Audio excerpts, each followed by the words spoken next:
Doctor Amjad Ali भट्टी एक नए मौजू के साथ हाजिर खिदमत। हमारा आज का मौजू उस्ताद दामन की शायरी में सूफियाना रंग। तो आइए अपने मौजू का आगाज़ करते हैं। यूरोपीय अक़वाम ख़ास तौर पर अंग्रेज़ों की हिंदुस्तान आमद के नतीजे में मुकामी लोगों की सोच और फ़िक्र ने पलटा खाया। पंजाबी शायरों ने इस्लामी अदब, तसव्वुफ़, लोक दास्तानों के अलावा भी मुख्तलिफ मौज़ूआत पर लिखना शुरू किया। दीगर हम असर मसाइल और मौज़ूआत पर लिखने के अलावा हम देखते हैं कि उस्ताद दामन की शायरी में सूफियाना रंग भी देखा जा सकता है, अगरचे अवाम ने इन्हें कभी इस सफ़ में शामिल नहीं किया। यानी उस्ताद दामन एक जदीद शायर के तौर पर ही सामने आते हैं। दीगर हम असर मसाइल और मौज़ूआत पर लिखने के अलावा उस्ताद दामन की शायरी में सूफियाना रंग भी देखा जा सकता है, अगरचे अवाम ने इन्हें कभी इस सफ़ में शामिल नहीं किया। किसी न किसी सतह पर उस्ताद दामन भी उसी सूफियाना रवायत के अमीन हैं जिसका आगाज़ बाबा फ़रीद गंज शक्कर से होता है। पंजाबी सूफिया के यहाँ मौत का वाज़े तसव्वुर मौजूद है। इसी तसव्वुर और फ़िक्र का तसलसल हमें उस्ताद दामन के यहाँ भी मिलता है। जैसे मौत अगे ते किसी दी जा कोई नहीं, जिथे जी चाहे उथे नप लैंदी, एनू तीर तलवार दी लोड़ कोई नहीं, शाखा नाल है सिरां नूं कप लैंदी। मौत माला च कंती न वरे हुंदे, हर उम्र दा मक्कू है ठप लैंदी, वेंदी नहीं है बेवा यतीम बच्चे, जिन्हों जी चाहे उन्हों नप लैंदी। बाबा फ़रीद कमज़ोर और ज़िल्लतों मारी आवाम के लिए खाक यानी मट्टी का इस्तारा इस्तेमाल करते हैं। वो तबका इशराफिया को बताना चाहते हैं कि आवाम की अक्सरियत कीचड़ से लथपथ जानवरों की सी ज़िंदगी गुजार रही है, जबकि वो अय्याशियों की ज़िंदगी गुजार रहे हैं। लिहाजा उन्हें ये बात ज़रूर मद्देनज़र रखनी चाहिए कि अगर आवाम उनके ख़िलाफ़ उठ खड़े हुए तो फिर जंगल बियाबानों में भी उन्हें पनाह न मिलेगी।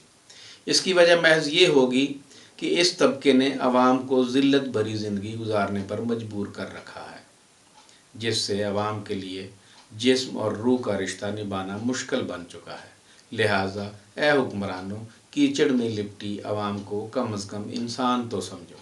बाबा जी फरमाते हैं, फरीदा खाक न निंदिए खाको जीठ न को, जिउंदिया पैरां तले मोया ऊपर हो।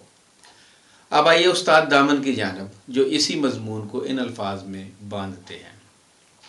गारा ढो के ते करदाए शुक्र कोई, ते कोई हुक्म चलाए हनकार दे नाल, मत बंदियां दी कई क्यों मारी, वो ते सबना नूं मिलदा है प्यार दे नाल।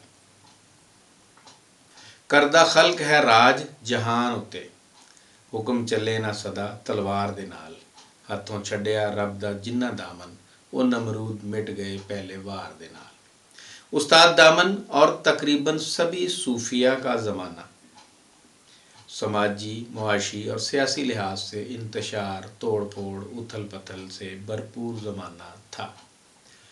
तब पंजाब मंगोल और तुर्क हमलों की जद में था और अब अंग्रेज़ और उसके मुकामी वफादार पंजाब का सत्यानाश कर रहे थे। दोनों अदवार में अवाम अपने समाजी और मुआशी मसाइल में घिरी हुई थी। समाजी बदहाली और लूट खसूट ने आम आदमी का जीना दूभर किया हुआ था।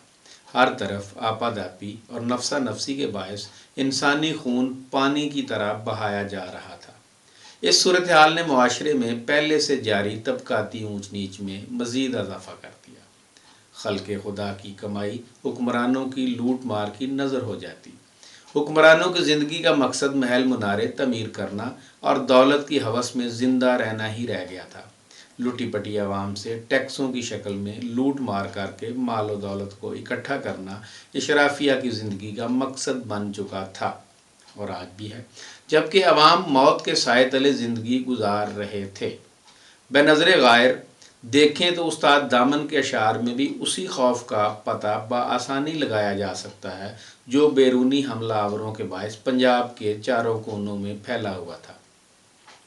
हुक्मरान तबकों के ख़िलाफ़ आवाम के दिलों में नफ़रत की जो दीवार तामीर हो चुकी थी उसे आसानी से गिराना मुमकिन नहीं। इस नफ़रत की इज्तमाही शक्ल सूफियाना शायरी में जलकारे मारती दिखाई देती है।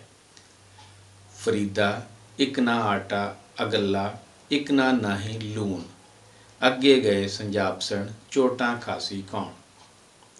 यानी पंजाब में दो तबके आबाद हैं, एक वो जिसके पास खाने पीने की कोई कमी नहीं और दूसरा वो जो इनके टुकड़ों और बची कुची पर गुजारा करता है। ये गैर मुनसफाना तकसीम करने वालों को जल्द ही मालूम हो जाएगा कि वो कितने बड़े धोखे में ज़िंदगी गुजार रहे थे, मगर तब वक्त गुजर चुका होगा, लिहाजा ऐसे लोगों का बदला सख्त अजाब की सूरत में मिलेगा। अब उस्ताद दामन का सूफियाना रंग देखें। किते दिती चुगी कखां दी, किते कोठी दिती लखां दी, किते ढेर लगे ने रिज़कां दे, किते भुखे मरण बेचारे ने, मौला दे रंग न्यारे ने।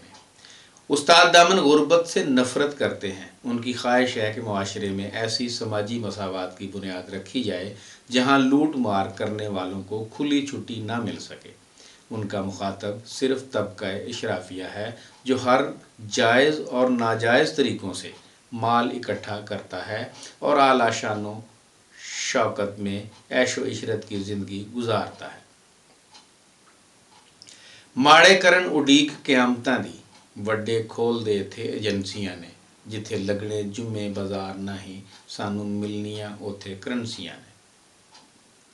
जैसा कि ऊपर अभी हमने जिक्र किया है कि उस्ताद दामन का ज़माना समाजी, मुआशी और सियासी लिहाज से इंतशार, टूट फूट और बदनज़मी से भरपूर था, जिसका लाजमी नतीजा समाजी और मुआशी ज़िंदगी पर बुरे असरात का पड़ना था। समाजी बदहाली और लूट खसूट ने आम आदमी का जीना मुश्किल किया हुआ था और जहाँ जानब नफसा नफसी का आलम था। ये वो हालात थे जिन्हें उस्ताद दामन ने अपनी आँखों से देखा और उनके ख़िलाफ़ एहतजाज की आवाज़ बुलंद की। उन्होंने हुक्मरान तबकों को ख़बरदार किया कि गरीबों और बेकसों को लूट कर वो जो मोहल्लात तमीर कर रहे हैं और जिन मालो दौलत की हवस ने उन्हें तबाह बर्बाद कर दिया है, वो सब यहीं दरे के दरे रह जाएंगे। मौत का प्याम्बर इन्हें एक लम्हे के लिए ये चांस न देगा कि वो इस मालो ज़र को इकट्ठा कर सके या अपने साथ ले जा सके। उस्ताद दामन के अल्फाज में कहंदे जिंदगी रब दी करम बख्शी, मेरे वास्ते एहो अजाब होया, ओदे विच की लहू है पीण जोगा, जिदा पुज के जिगर कबाब होया। तेरी जन्नत है उधर नहीं दिल आउंदा, जिथों पहले सी कदी जवाब होया। खजान रही हयाती दे बाग अंदर, खिड़ के दिल ना कदे गुलाब होया। मेरे दौलत खाने दा की पुछदे हो, दौलत लुट गई खाना खराब होया। उस्ताद दामन ने जहाँ जहालत, गुर्बत और फाको मारी अवाम की पसमानदगी का बायस बनने वालों की निशानदही की है, वहीं उनकी मजम्मत का कोई मौका हाथ से नहीं जाने दिया। उन्होंने आवाम को अपना आप पहचानने की तलकीन की, तासुबात की नफ़ी करना सिखाया कि जहालत और नाखानगी के बायस तोहम परस्ती जन्म लेती है, जिसके बायस हुक्मरानों के लिए आवाम को ग़ुलामी और मताहती में रखना आसान हो जाता है। इसीलिए वो कहते हैं कि इल्म से खाली इंसान बेरूह और गैर सियासी होता है। सच बात करना ऐन इबादत है, मगर जहाँ हालात इस हद तक बिगड़ चुके हों सच बोलने से गर्दन उड़ा दी जाए, वहाँ भी सच्ची बात करने पर जोर देते हैं। कुछ कहण नूं जी पिया करदा ए, कुछ कहण तो भी पिया डरदा ए, कुछ कहिए पागल कहंदे ने, चुप रहिए सीना सड़दा ए। कुछ कहण नूं जी पिया करदा ए, कुछ कहण तो भी पिया डरदा ए। ਇੱਥੇ तन तो लीड़े लांदे ने, कर नंगे जिस्म नचांदे ने। इज़्ज़तां दे सिर कोई कजदा नहीं, लाशां नूं खूब सजांदे ने। कुछ कहण नूं जी पिया करदा ए, कुछ कहण तो भी पिया डरदा ए। ਇੱਥੇ ਹਾੜੇ ਵਿਕਦੇ ਵੇਖੇ ਨੇ, ਇਸ ਜਗ ਦੀ ਉਲਟੀ ਗੰਗਾ ਵਿੱਚ ਫੁੱਲ ਡੁੱਬਦਾ ਪੱਥਰ ਤਰਦਾ ਏ। ਕੁਝ ਕਹਿਣ ਨੂੰ ਜੀ ਪਿਆ ਕਰਦਾ ਏ, ਕੁਝ ਕਹਿਣ ਤੋਂ ਵੀ ਪਿਆ ਡਰਦਾ ਏ। तन दौलत धर्म ईमान इत्थे, गीता अंजील कुरान इत्थे। इस दौलत बदले हर कोई हस हस के सूली चढ़दा ए, कुछ कहण नूं जी पिया करदा ए। ਕੁਝ ਕਹਿਣ ਤੋਂ ਵੀ ਪਿਆ ਡਰਦਾ ਏ। ਕਿ ਰਿਸ਼ਤੇ ਨਾਤੇ ਮਾਣ ਇੱਥੇ ਹੈ, ਦੌਲਤ ਰਾਮ ਰਹਿਮਾਨ ਇੱਥੇ। ਇੱਥੇ ਦਿਨ ਨੂੰ ਕੁੱਪ ਹਨੇਰੇ ਨੇ, ਰਾਤਾਂ ਨੂੰ ਸੂਰਜ ਚੜ੍ਹਦਾ ਏ। ਕੁਝ ਕਹਿਣ ਨੂੰ ਜੀ ਪਿਆ ਕਰਦਾ ਏ, ਕੁਝ ਕਹਿਣ ਤੋਂ ਵੀ ਪਿਆ ਡਰਦਾ ਏ। ਇੱਥੇ ਲੀਡਰ ਪਾਣ ਭੁਲੇਖੇ ਜੀ, ਇੱਥੇ ਲੁੱਟ ਦੇ ਲੰਮੇ ਲੇਖੇ ਜੀ। ਹਰ ਬੰਦਾ ਇੱਥੇ ਹਰ ਵੇਲੇ ਪੈਸੇ ਦਾ ਕਲਮਾ ਪੜ੍ਹਦਾ ਏ। ਕੁਝ ਕਹਿਣ ਨੂੰ ਜੀ ਪਿਆ ਕਰਦਾ ਏ, ਕੁਝ ਕਹਿਣ ਤੋਂ भी पिया डरता है। वजूदी सूफिया की अखलाकी कदरों ने इंसान दोस्ती के आदर्शों से जन्म लिया। इनके मुताबिक हर जी रूह में सिर्फ ज़ात खुदाबंदी ही समाई होती है। खुदा से मोहब्बत करने वाला किसी इंसान से नफ़रत नहीं कर सकता। इसकी नफ़रत की बुनियाद रंग, नस्ल, ज़ात पात पर नहीं होती। बुल्ले शाह की तरह उस्ताद दामन भी फरमाते हैं, मैंने सीखा इल्म रियाजी, ना मैं पंडित मुल्ला काजी, ना मैं दानी ना फयाजी, ना मैं झगड़े कर कर राजी, ना मैं मुंशी आलम फाजल, ना मैं रिंद ते ना हुशियार। मैनू पागल पन दरकार, मैं नहीं खांदा डक्को डोले। रथ जीवन नू लाह चकोले, ਐਵੇਂ ਲੱਭਦਾ ਫਿਰਾਂ ਵਿਚੋਲੇ। ਕੋਈ ਬੋਲੇ ਤੇ ਕੋਈ ਨਾ बोले, मिले गिले दा आदर करके, करना अपना आप सुधार, मैनू पागलपन दरकार। तो ये कुछ थोड़ा सा अहवाल हमने उस्ताद दामन की सूफियाना शायरी का किया कि उन्होंने क्लासिकी सूफिया की तरह अमन, मोहब्बत, सुलह कुल और इंसान दोस्ती की बात करके ख़ुद को उसी रवायत की लड़ी में परो लिया है जो हमारी ये रवायत बाबा फ़रीद से शुरू होती है और आज तक जारी और सारी है। आपका बहुत शुक्रिया। वस्सलाम।